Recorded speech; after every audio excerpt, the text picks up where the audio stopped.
नमस्कार, आप सभी का नोची में स्वागत है।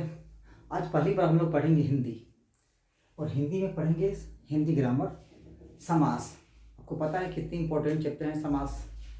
जिस तरह से पार्ट ऑफ स्पीच होता है, इंग्लिश में टेंस होते हैं, हिंदी में समास भी जानना उतना ही जरूरी है। समास होता क्या है? समास आज मैं शॉर्ट में पढ़ाऊंगा। वैसे अब इस वीडियो में एटलीस्ट समास कितने होते हैं, उसके भेद कितने होते हैं, 6 भेद होते हैं समास के, और समास किसे कहते हैं वो आप समझ सकते हैं। समास, पहले मैं एक एग्जांपल देता हूं, यहां भी नहीं देखना है, अभी नीचे देखना है। जैसे लंबा पेट वाला, जैसे तीन, जैसे तीन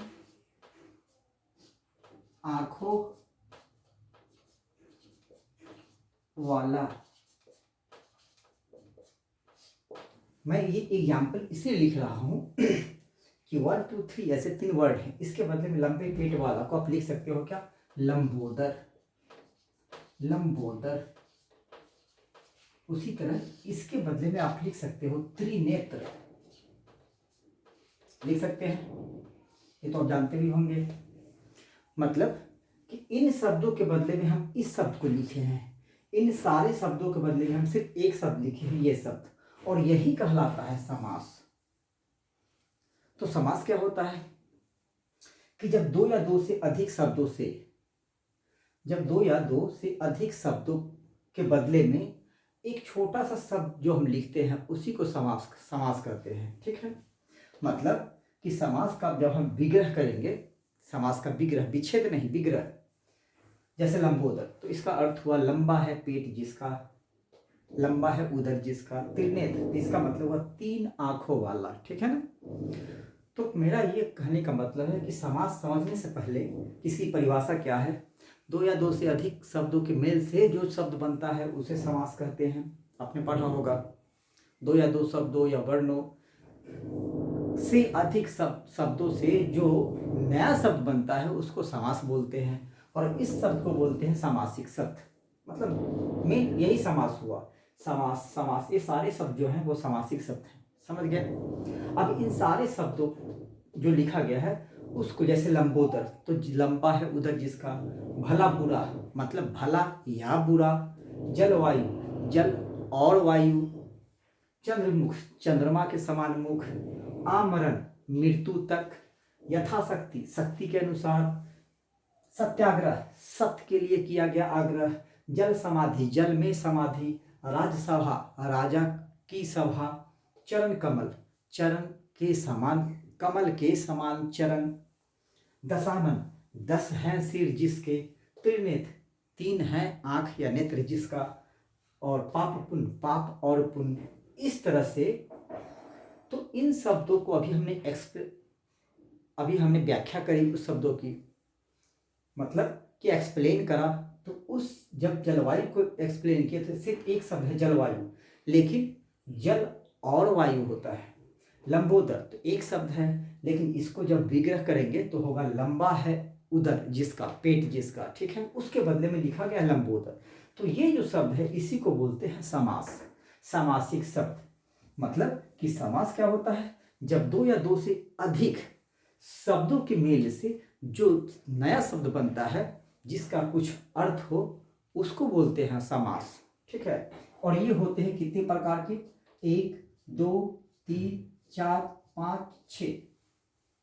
ये मूलतः 6 प्रकार के होते हैं, मुख्यतः 6 प्रकार के होते हैं, और सबके और भी प्रकार हैं तो वो पढ़ने नहीं है।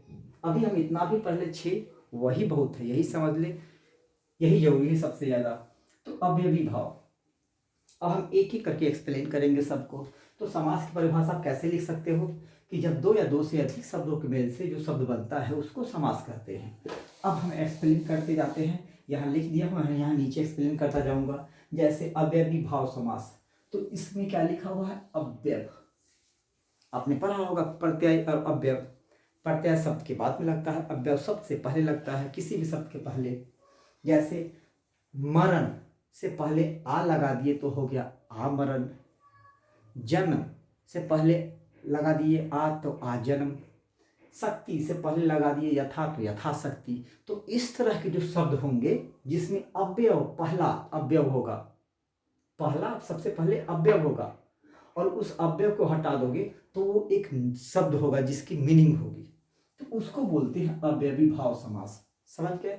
जैसे चरण कमल, इसमें दोनों प्रधान है वैसे, है ना, इसमें कोई अव्यय नहीं है, इसमें कोई अव्यय नहीं है, जल भी है, समाधि भी है, राज भी है, सभा भी है ना, लेकिन इसमें क्या लग रहा है, यथा आ, अव्यय की कोई मीनिंग नहीं होती। जैसे आ, तो आ की मीनिंग अगर आप किस सेंस में लिखते हैं, आमरण, तो इसका मतलब हुआ मरण तक, मृत्यु तक। यथाशक्ति, तो शक्ति तो आपको पता है, यथा मतलब यथाशक्ति, शक्ति के अनुसार, ठीक है। तो यहाँ पे यथा, यहाँ पे आ, ये है क्या, अव्यय शब्द। इसीलिए इस शब्दों से जो बना हुआ समास होता है उसको बोलते हैं अव्ययी भाव समास। अब आप कहोगे कि आमरण और यथाशक्ति समास क्यों है? तो मरण तो एक शब्द है, शक्ति तो एक शब्द है, लेकिन जब इसमें यथा जोड़ दिए तो उस शक्ति को कैसे बोलते हैं, शक्ति के अनुसार उसका विग्रह हुआ, उसके बदले में लिखे यथाशक्ति। उसी तरह आमरण मतलब मृत्यु तक, तो उसको बोलते हैं आमरण, ठीक है। तो जब शब्द को आप विग्रह करोगे तो आपको समझ, अगर विग्रह हो रहा है तो इसका मतलब वो समासिक शब्द है। जैसे चंद्रमुख, चंद्रमा के समान मुख, है ना। जैसे चरण कमल, कमल के समान चरण। जैसे लंबोदर, जैसे दशानन, तो जैसे लंबोदर तो लंबा है सॉरी पेट जिसका, जैसे दशानन मतलब 10 सिरों वाला। तो ये सब सारे शब्द हैं जिसके कि विग्रह हो सकते हैं, वही सब समास कहलाता है। समझ गए? अब आते हैं अव्ययी भाव, तो मेरे ख्याल से आप समझ गए होंगे। अब आते हैं तत्पुरुष पे। किस पे? तत्पुरुष। तो तत्पुरुष समास समझने के लिए आपको थोड़ा सा समझना है कारक। आपने पढ़ा होगा कारक,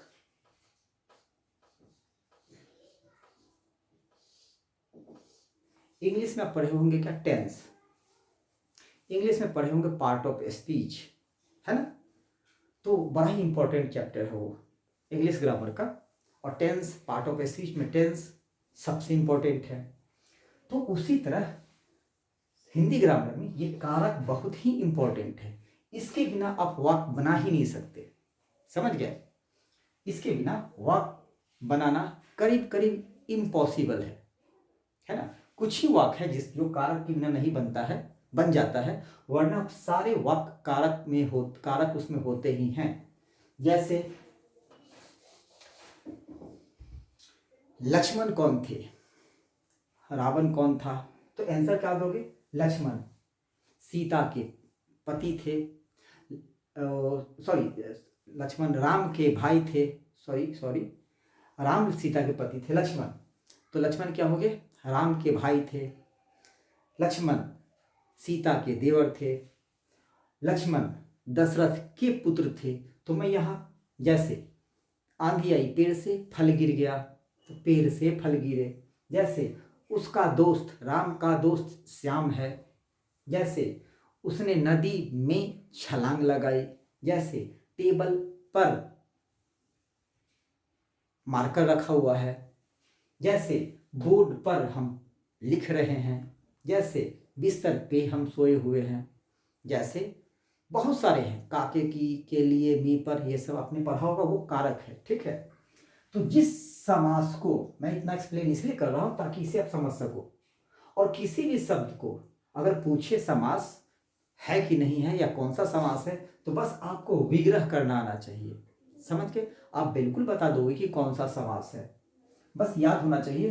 तो अव्ययी भाव में मैंने अभी बतला दिया कि अव्यय लगे होते हैं। तत्पुरुष में क्या होता है, अब सपोज तत्पुरुष का मैंने एग्जाम्पल दिया सत्याग्रह, जन समाधि, राज्यसभा, ठीक है। अब इसको जब विग्रह करोगे तो आएगा सत्याग्रह, सत्य के लिए आग्रह, के लिए आप याद करोगे कारक है के लिए।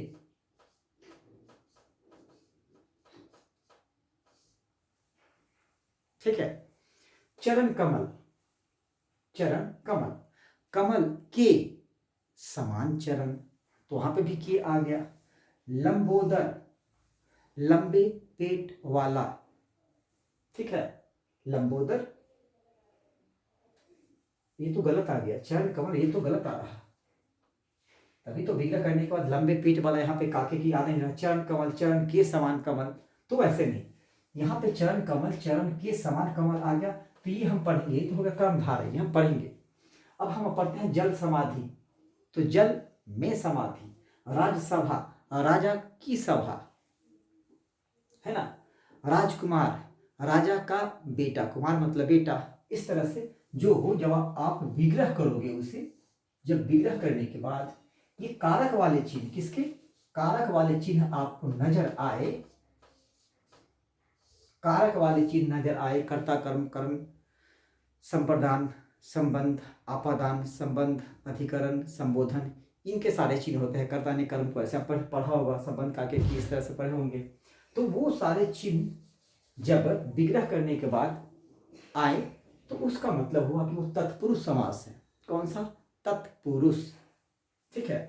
तो तत्पुरुष करीब करीब मेरे ख्याल से आप समझ ही गए होंगे कि तत्पुरुष में क्या होता है, कर्ता की सारी चिन्ह होते हैं, सारी विभक्तियां होती हैं। अब आते हैं कर्मधारय में, कौन सा समास? कर्मधारय। तो कर्मधारय बस सिंपल सा वही क्या कि इसको हम विग्रह करेंगे, तो कर्मधारय का में एग्जाम्पल मैंने क्या लिखा? चंद्रमुख, चरण कमल, लंबोदर, ठीक है। तो चंद्रमुख, चंद्रमा के समान मुख, चरण कमल, कमल के समान चरण, लंबोदर, लंबा है पेट, जिसका के समान और जिसका के समान और जिसका के समान और जिसका, इस तरह से विग्रह करने के बाद आपको अगर आ रहा हो तो कहलाता है कर्मधारय। समझ गए? जो भी कर्मधारय होंगे उसमें इस तरह से ही आएंगे, जिसका के समान। उसके बाद आया द्विगु, द्विगु का मतलब होता है अंक।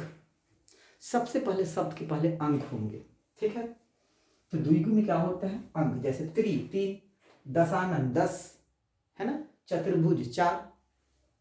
तो सिर्फ अगर ऐसे लिखा जाए, अब द्विगु में क्या है कि द्विगु समास में हमने लिखा त्रिनेत्र दशानन चतुर्भुज, तो यहां पे लिखना है त्रिनेत्र 3 आंखों वाला, दशानन 10 सिर वाला, तो होगा द्विगु। लेकिन जैसे ही हमने कर्मधारय और बहुव्रीहि में बहुत बड़ा रिलेशन है, उसी तरह द्विगु में और बहुव्रीहि में भी रिलेशन है। ये दोनों में बहुत अच्छा रिलेशन है। क्या? चंद्रमुख या चरण कमल या लंबोदर, तो ये जो लंबोदर है इसको आप अच्छे तरह से जानते होंगे, ये जो दशानन है इसको आप अच्छे तरह से जानते होंगे, ठीक है। अब लंबोदर तो हमने लिखा क्या? लंबा है पेट जिसका, लेकिन दशानन मतलब 10 सिर वाला, 10 सिर हैं जिसके, त्रिनेत्र 3 आंख हैं जिसके, या 3 आंखों वाला। बट इन दोनों में वाला जिसके के समान, अगर ऐसा हो तो दोनों में अंतर क्या है कि द्विगु और कर्मधारय करीब करीब एक है, लेकिन उसमें अंतर क्या है कि इसमें ये बतलाता है अंक, कोई अंक होगा, जैसे दशानन, जैसे चतुर्भुज, जैसे त्रिनेत्र, जैसे पंचवती, जैसे षटकोण, जैसे सप्तऋषि, जैसे अष्टभुज, इस तरह से, जैसे नवग्रह, जैसे दशानन, मैंने तो सब बोल दिया है ना। तो द्विगु में ऐसे लिखा जाता है, ठीक है ना। तो जब ऐसे लिखा जाए तो समझ जाना, नंबर हो तो समझ जाना कि वो द्विगु है। अब इसमें और इसमें क्या है कि लंबोदर से बनता है बहुव्रीहि भी, द्विगु से बनेगा बहुव्रीहि भी। यहां पे मैंने दोनों लिख रखा है, दशानन भी लिख रखा है इसका द्विगु का, और लंबोदर भी लिख रखा है किसका? कर्मधारय का। तो बहुव्रीहि में क्या होता है कि इन दोनों का रिलेशन इसके साथ बहुत ही अच्छा है। अब हम आते हैं इस पे, आते हैं इन तीनों पे आते हैं, लेकिन इससे पहले इसको खत्म कर लो। यह है द्वंद्व, द्वंद्व समास। द्वंद्व समास में क्या होता है कि जब आप पाप पूर्ण पुण्य का विच्छेद करेंगे तो कह सकते हैं पाप और पुण्य, कह सकते हैं पाप या पुण्य। जैसे जलवायु तो आप बोल सकते हो जल और वायु। उसी तरह से भला बुरा को बोल सकते हैं भला और बुरा बुरा, या फिर बोल सकते हैं भला बुरा को भला या बुरा, है ना, ऐसा बोल सकते हैं। तो द्वंद्व समास में बीच में 90% से ज्यादा शब्दों में और लगा होता है या फिर या होता है, और दोनों शब्द प्रधान होंगे, दोनों शब्द प्रधान होंगे। मतलब जल भी और वायु भी, भला भी बुरा भी, पाप भी पुण्य भी, पुत्र भी पिता भी, लोटा भी डोरी भी। समझ रहे हैं इस तरह के शब्द। तो लोटा डोरी का मतलब क्या हुआ, लोटा और डोरी। पिता पुत्र का मतलब क्या हुआ, पिता और पुत्र। ठीक है। तो दिन रात का मतलब क्या हुआ, दिन और रात।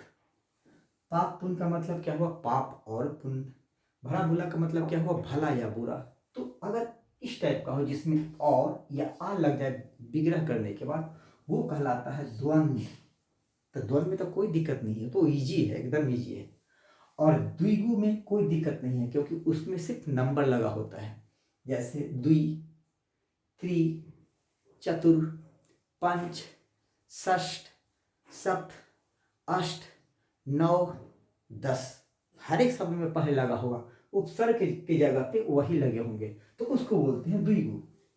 कर्मधारय आपको पता है, चंद्रमुख, चरण कमल, लंबोदर। जैसे चंद्रमा के समान मुख, कमल के समान चरण, लंबा हो पेट जिसका, इस तरह से, तो उसको बोलते हैं कर्मधारय। ठीक है। अब आते हैं बहुव्रीहि पे। तो बहुव्रीहि में मैंने लंबोदर भी लिखा और मैंने दशानन भी लिखा। तो ये अगर ऐसे लिख देंगे तो ये जो लंबोदर है ये क्या कहलाएगा, कर्मधारय। और ये जो दशानन है ये क्या कहलाएगा, द्विगु। अभी बहुव्रीहि ये नहीं बना है। समझ रहे हैं कि बहुव्रीहि की क्या खासियत है। बहुव्रीहि क्या कहता है, क्यों, इसकी खासियत क्या है कि ये कह रहा कि जो कर्मधारय है उसको आप विच्छेद करो, कर दिया, उसके बाद उसकी कोई मीनिंग लिखो, तीसरी मीनिंग, तब वो होगा बहुव्रीहि। ये कहता है क्या कि द्विगु को आप विग्रह करो, विग्रह करने के बाद उसकी मीनिंग लिखो, तब होता है बहुव्रीहि। मतलब बहुव्रीहि का मतलब कि जब तक उसका अर्थ नहीं लिखें तब तक बहुव्रीहि वो नहीं कहलाता है, वो समास। अब यहाँ पे हम लिखते हैं लंबोदर। जैसे त्रिनेत्र भी है, तो त्रिनेत्र को हम कैसे विच्छेद करते हैं, त्रिनेत्र।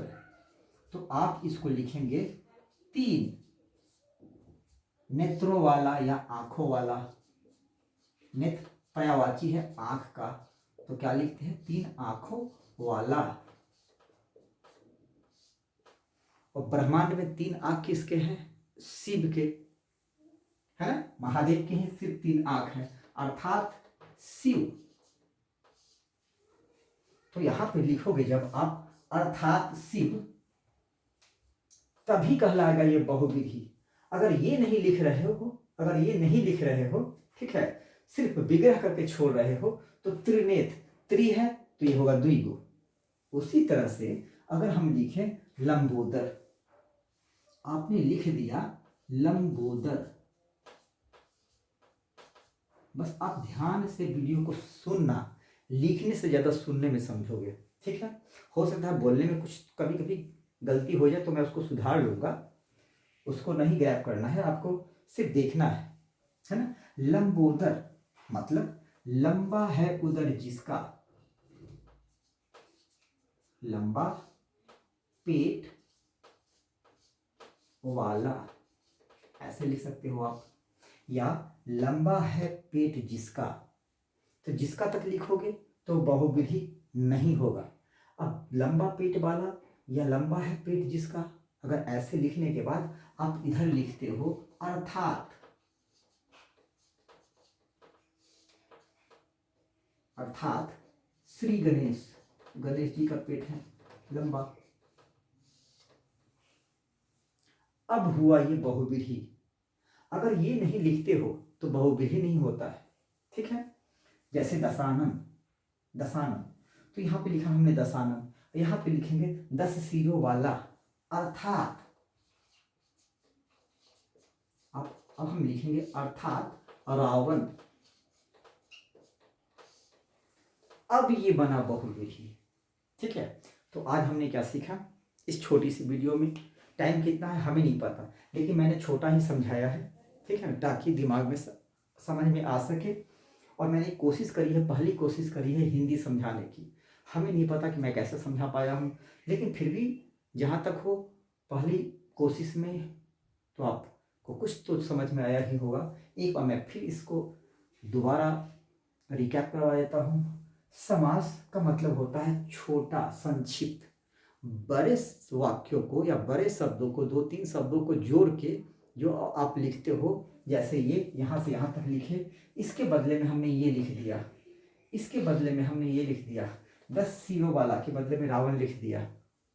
तो इस रावण को, इस श्री गणेश को, इस लंबोदर को, इस त्रिनेत्र को, इस दशानन को हम बोलते हैं समास। सत्याग्रह को हम बोलेंगे समास। पाप पुण्य को हम लोग बोलेंगे समास। त्रिनेत्र को हम लोग बोलेंगे समास। आमरण को हम लोग बोलेंगे समास। बट आमरण, यथाशक्ति, सत्याग्रह, चंद्रमुख, त्रिनेत्र, पाप पुण्य और दशानन, ये कौन कौन से समास हैं? तो बस 1 मिनट। अव्ययी भाव, अव्ययी भाव में सबसे पहले अवयव लगे होंगे, सबसे पहले अवयव लगे होंगे। जैसे मरण से पहले, मरण एक शब्द है उससे पहले आ लगा दिया। शक्ति एक शब्द है उससे पहले यथा लगा दिया। विजय, तो जय एक शब्द है उससे पहले वी लगा दिया। ठीक है, विजित, तो जीत से पहले वी है, जिस तो वी क्या हो गया, उपसर्ग हो गया। तो इन तरह के जो भी शब्द हो उसको बोलते हैं अवयवी भाव। अवयव याद रखना आप, तो अवयवी भाव समास। दूसरा होता है तत्पुरुष। तो तत्पुरुष समास में क्या होता है कि जो शब्द है तो शॉर्ट फॉर्म में होंगे, संक्षिप्त छोटा फॉर्म में होंगे। तो क्या करना है कि पहले उसको विग्रह कर देना है, बड़ा करना है। तो सत्याग्रह का मतलब होता है सत्य के लिए किया गया आग्रह। जल समाधि का मतलब होता है जल में समाधि। राजसभा का मतलब होता है राजा का सभा। सत्याग्रह मतलब सत्य के लिए आग्रह। जल समाधि, जल में समाधि। राजसभा, राजा का सभा। ठीक है, तो यहाँ के लिए, में और राजा का, के लिए में का, ये क्या है, कारक है। तो इसमें कारक की चिन्ह आएंगे तो कहलाएंगे तत्पुरुष समास। ठीक है, अब बारी आती है कर्मधारय की। तो कर्मधारय में क्या होता है कि यहाँ पे जैसे आपने लिखा चंद्रमुख, यहाँ पे लिखा चरण कमल, यहाँ पे लिखा लंबोदर।